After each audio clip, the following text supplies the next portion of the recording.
Astro సిండికేట్లో మీ personal and business promotions కోసం కింది నెంబర్కు కాంటాక్ట్ చేయండి.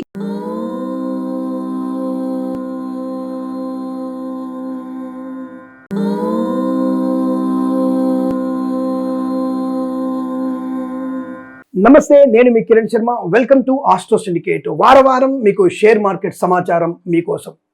గత వారంలో మనం ఇచ్చినటువంటి షేర్ మార్కెట్ సమాచారం అద్భుతమైనటువంటి, అంటే సెన్సెక్స్ విషయంలో 100% నేను సక్సెస్ రేట్ సాధించాను. అలాగే మనకి నిఫ్టీ విషయంలో దాదాపుగా 93% వరకు నేను సక్సెస్లో ఉన్నాను. 2-3 విషయాలు కొంత, అంటే ఆటోమొబైల్ షేర్లలో కొంత నష్టాన్ని చెప్పాను నేను, బట్ అవన్నీ కూడా మీకు లాభాన్ని పొందుకున్నటువంటి విషయం మనకు కనపడింది. అలాగే సన్ ఫార్మా మరియు రెడ్డి ల్యాబ్స్ కూడా కొంత లాభాన్ని చూపించాను. అవి కొంత నష్టం వచ్చినట్టు తెలుస్తుంది, బట్ ఫార్మా ఈసారి కూడా అనుకూలంగా ఉండే అవకాశాలు ఉన్నాయి. రెడ్డి ల్యాబ్స్ కానివ్వండి, సన్ ఫార్మా కానివ్వండి, అరోబిందో కానివ్వండి, ఫార్మాసిటికల్ షేర్స్ లాభాల పంట పండే అవకాశం బలంగా ఉంటుంది. అందులో యూరోపియన్ మార్కెట్లు ఓపెన్ అవ్వడం, అంటే ఉత్సాహంగా ఓపెన్ అవుతాయి. అలాగే ఆర్బీఐ తీసుకున్నటువంటి కొన్ని విధాన పరపతి నిర్ణయాలు కూడా మనకి లాభాన్ని కలిగించే అవకాశాలు, మంచి ఐరోపా మార్కెట్ వల్ల లాభాలు, తర్వాత మనకి ట్రంప్ విషయంలో కొన్ని మంచి వార్తలు వినే అవకాశం ఉంటుంది. కాబట్టి తప్పకుండా మనకి ఈ వారంలో అనుకూలవంతమైన షేర్ మార్కెటే కనబడుతున్న విషయాన్ని స్పష్టంగా చెప్పవచ్చు మనం. సరే, మనము గత వారంలో చెప్పినటువంటి షేర్ మార్కెట్కి ఈ వారం చెప్పిన షేర్ మార్కెట్కి కొంత సానుకూలవంతమైన శుభయోగాలే, అంటే అనుకూల ఒరవడి పొందుకునేటువంటి అవకాశాన్ని చెప్పబోతున్నాను నేను.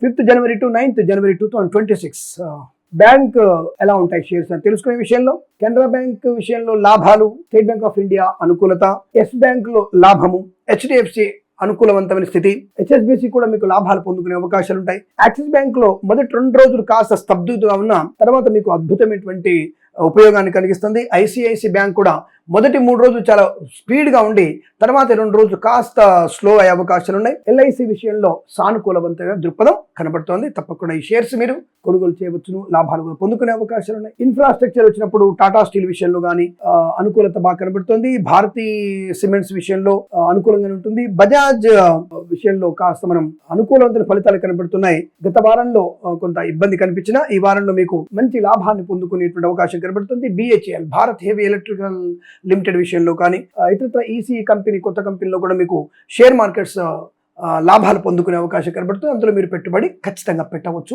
లాభవంతంగా ఉంటుంది.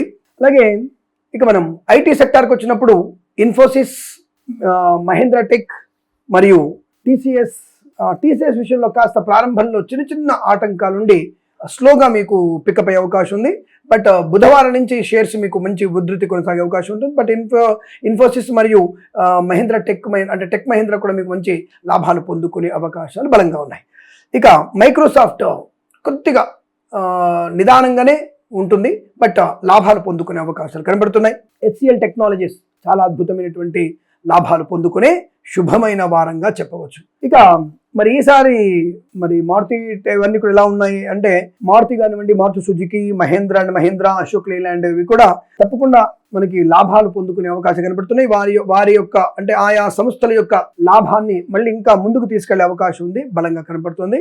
తప్పకుండా మీకు సక్సెస్ రేట్ బాగా ఉంటుంది. సరే సార్, మరి ఈ వారంలో మరి నిఫ్టీ ఎంత ఉండబోతుంది, ఎంతవరకు మనం ఎక్స్పెక్ట్ చేయొచ్చు అనే విషయంలోకి వెళితే, నిఫ్టీ ఈ గత వారంలో మనకి 26,328లో క్లోజ్ అయింది. అలాగే సెన్సెక్స్ కూడా 85,762లో క్లోజ్ అయిన విషయం మనం చూస్తున్నాం. మరి ఈ 5వ తేదీ నుంచి 9వ తేదీ మధ్యలో 26,328 నుంచి స్టార్ట్ అయ్యి 26,328 స్టార్ట్ అయ్యి 26,800కి రీచ్ అవ్వడానికి అవకాశం ఉంటుంది. అంటే మంచి ఆర్థిక పరమైన అభివృద్ధి పొందుకునే అవకాశం 26,800 వరకు వెళ్తుంది. అలాగే ఈసారి సెన్సెక్స్ మనకి ఈ వారంలో 85,762 నుంచి 86,000 వరకు తప్పక రీచ్ అవుతుంది.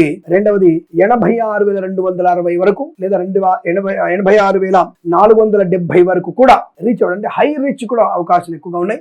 తప్పకుండా మంచి లాభాలు పొందుకునే అవకాశం చాలా బలంగా కనబడుతుంది. అనుకూలవంతమైన శుభయోగంగా మనం చెప్పవచ్చు.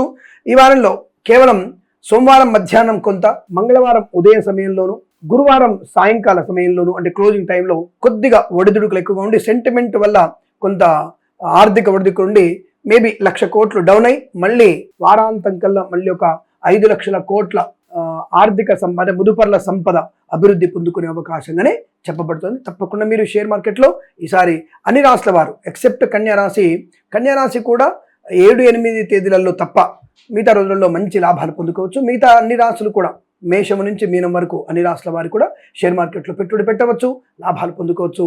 అఖండ ఐశ్వర్యమస్తు, సర్వేజన సుఖినో భవంతు. మర్చిపోకుండా మన ఛానల్ని సబ్స్క్రైబ్ చేసి ఇటువంటి మంచి విషయాల్ని 10 మందికి షేర్ చేయండి. ధన్యవాదాలు. ప్రేమతో మీ కిరణ్ శర్మ.